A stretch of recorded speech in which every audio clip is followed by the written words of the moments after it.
हरियाणा की हर अपडेट के लिए बेल आइकन दबाएं और सब्सक्राइब करें STV हरियाणा न्यूज। ब्रेक के बाद आपका स्वागत है। अब रुक करते हैं टॉप 25 खबरों का।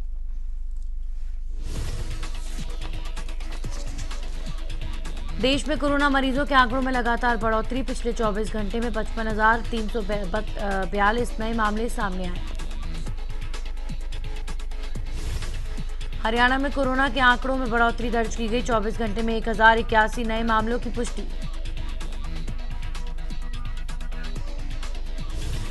मुख्यमंत्री मनोहर लाल ने धान खरीद प्रक्रिया से जुड़े विभागों के अधिकारियों के साथ की समीक्षा बैठक।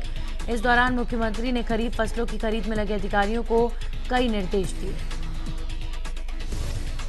इसके अलावा ये भी निर्देश दिए गए कि मुख्यालय स्तर के अधिकारी सुनिश्चित करें कि धान खरीदी के लिए H फॉर्म से लेकर J form, gate pass, I form के सृजन होने से लेकर मंडी से वेयर हाउस तक उठान तथा I फॉर्म की स्वीकृति प्रक्रिया को ऑनलाइन किया जाए। सीएम ने कहा कि सभी सुनिश्चित किया जाए कि H फॉर्म जारी होने के एक सप्ताह के अंदर अंदर या I फॉर्म स्वीकृत होने के 72 घंटों में किसानों को उसकी खरीद की अदायगी हर हालत में हो जाए। प्रदेश के गृह मंत्री अनिल विज ने मंगलवार को पंचकुला में पुलिस विभाग की समीक्षा बैठक की। इस दौरान उन्होंने जानकारी दी कि प्रदेश में emergency response and support system dial 112 को इस साल 30 दिसंबर को पूरा कर लिया जाएगा। इसके बाद राज्य के किसी भी क्षेत्र में 15 से 20 मिनट से आपातकालीन पुलिस और अन्य सेवाएं उपलब्ध होंगी। उन्होंने कहा कि इस प्रणाली के सुचारू संचालन के लिए करीब 40 करोड़ रुपए की लागत से नए भवन का निर्माण किया गया है और सीडैक को करीब 152 करोड़ रुपए का वर्क ऑर्डर दिया गया है।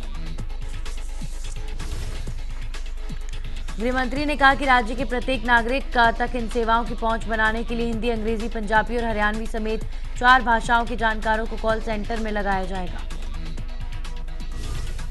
हरियाणा के सहकारिता मंत्री डॉक्टर बनवारी लाल की अध्यक्षता में आयोजित हरियाणा डेयरी विकास सहकारी प्रसंघ के अधिकारियों की बैठक हुई।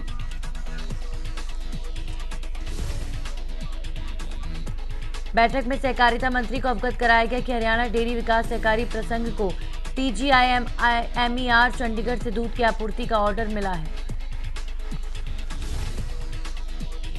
हरियाणा डेयरी विकास सहकारी प्रसंघ लिमिटेड की ओर से उपभोक्ताओं के लिए तैयार हल्दी दूध की शुरुआत की जाएगी और यह हल्दी दूध आगामी नवंबर के पहले सप्ताह तक बाजार में उपभोक्ताओं के लिए उपलब्ध होगा।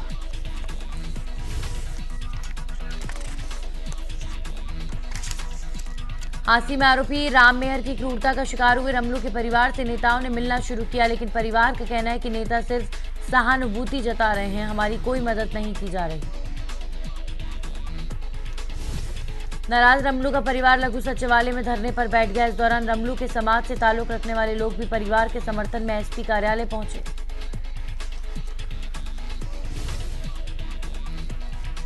वहीं SP ने परिवार के सदस्यों को आरोपियों के खिलाफ सख्त कार्रवाई करने और उसके परिवार के सदस्य को नौकरी के लिए आश्वासन दिया, जिसके बाद ग्रामीण धरना समाप्त करते हुए गांव वापस लौटे।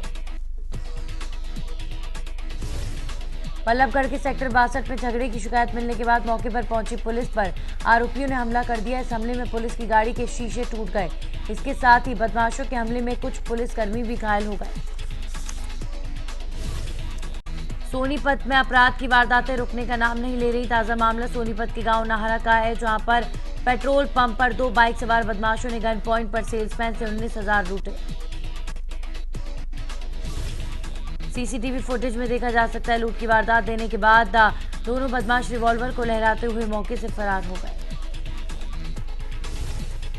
किसानों को 72 घंटे के भीतर भुगतान की मुहिम में कई परेशानियां आ रही हैं। करनाल समेत प्रदेश के अलग अलग जिलों की मंडियों में सरकारी एजेंसियों द्वारा खरीदे गए धान का अभी तक भुगतान नहीं हुआ। प्रशासन के अधिकारी भी पोर्टल में आई दिक्कतों को स्वीकार करते हुए खामियों को दूर करने की बात कह रहे हैं।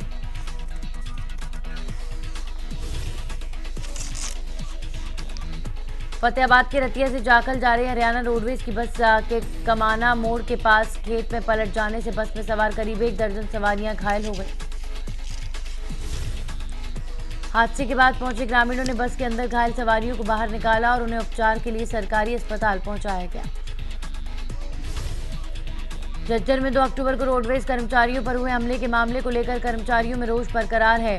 उन्होंने आरोपियों की गिरफ्तारी जल्द से जल्द करने की मांग की है। चेतावनी देते हुए विभाग के कर्मचारियों ने कहा कि अगर जल्दी बाकी 17 आरोपियों की गिरफ्तारी नहीं हुई तो वो कोई भी बड़ा फैसला करने पर मजबूर हो जाएंगे। बता दें कि पुलिस ने इस मामले में अब तक 6 आरोपियों को गिरफ्तार करा है, लेकिन 17 आरोपी अब भी पुलिस की गिरफ्त से बाहर हैं, जिसको लेकर रोडवेज के किसानों में प्रशासन के खिलाफ गुस्सा देखने को मिल रहा है। रेवाड़ी की तहसील परिसर में सालों से रखे वाहन कबाड़ में तब्दील हो चुके हैं। वाहनों की कीमत करीब 50,000 होगी।